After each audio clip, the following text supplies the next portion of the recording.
इरम जिससे लग रहा था कि वो सोनिया का रिश्ता अरसलान से बहुत आसानी से करवा सकती है और हया इस मामले में कुछ भी नहीं बोलेगी, क्योंकि इरम को लग रहा था कि हया ने अगर इस मामले में कोई भी बात की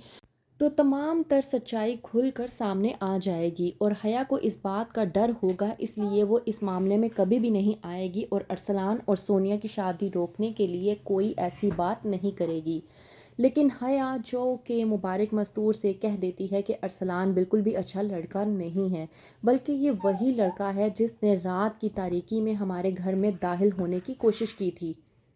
ड्रामे के नेक्स्ट एपिसोड में आप लोग देखेंगे कि हया और रूहान मुबारक मस्तूर के पास जाते हैं ताकि जाकर उससे अपने प्रोजेक्ट के बारे में बात कर सकें।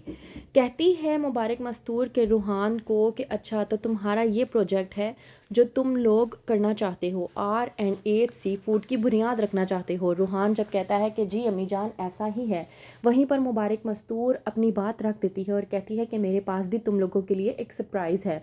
मैं चाहती हूँ कि 3 कंपनियाँ खोली जाएं, रिफ़त, साइमा और हया के नाम पर। हया जब ये बात सुनती है तो वो बेहद गुस्से में आ जाती है। कहती है कि अम्मी जान आप कहना क्या चाहती हैं। इस बात पर मुबारक मस्तूर जब रूहान से कहती है कि जाहिर सी बात है तीनों की मुश्तरका कंपनी होगी, इस बात पर हया बेहद गुस्से में आती है और कहती है कि मैं मुश्तरका तौर पर बुनियाद नहीं रखना चाहती अपनी कंपनी की। वहीं पर मुबारक मस्तूर गुस्से में कहती है हया से कि तुम्हारी हैसियत क्या है जो तुम मेरे सामने इस तरह की बात कर रही हो।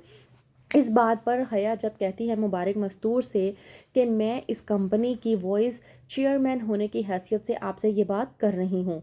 वहीं पर दूसरी तरफ मुबारक मस्तूर कह देती है हया को कि मैंने जो कह दिया है वही होगा। हया इस बात को लेकर बेइंतहा गुस्से में आ जाती है कि उसका टकराव रिफ़त से हो जाता है। वहीं पर रिफ़त हया को बेइंतहा बातें सुनाने की कोशिश करती है और कहती है कि हमारे रास्ते में ना आओ तो तुम्हारे लिए बेहतर होगा, क्योंकि इस वक्त तुम्हें सबूतों की ज़रूरत है जो तुमने अम्मी जान को पेश करने हैं कि तुम माँ बन सकती हो। रिफ़त की ये बात सुनने के बाद हया बेइंतहा गुस्से में आ जाती है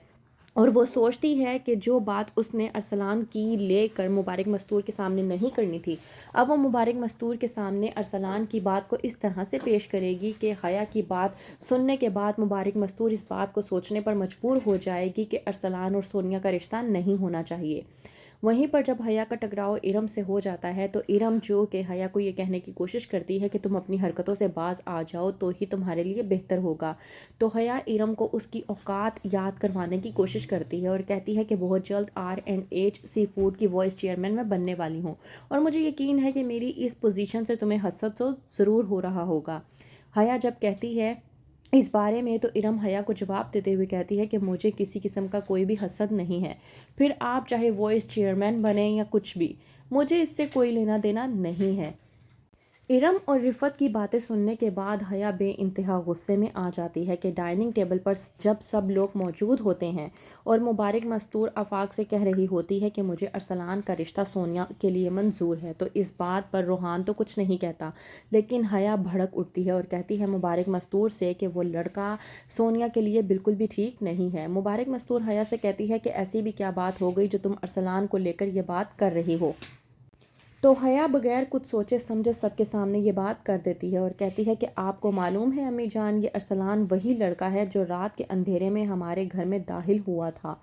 मुबारक मस्तूर जैसे ही हया की ये बात सुनती है वो हैरान परेशान होकर रह जाती है। वहीं पर इरम और सोनिया भी हक्की बक्की होकर रह जाती हैं, क्योंकि उन्होंने इस बात का अंदाज़ा ही नहीं लगाया था। तो क्या करेगी आगे मज़ीद हया जानने के लिए देखते रहिए ड्रामा सीरियल हया।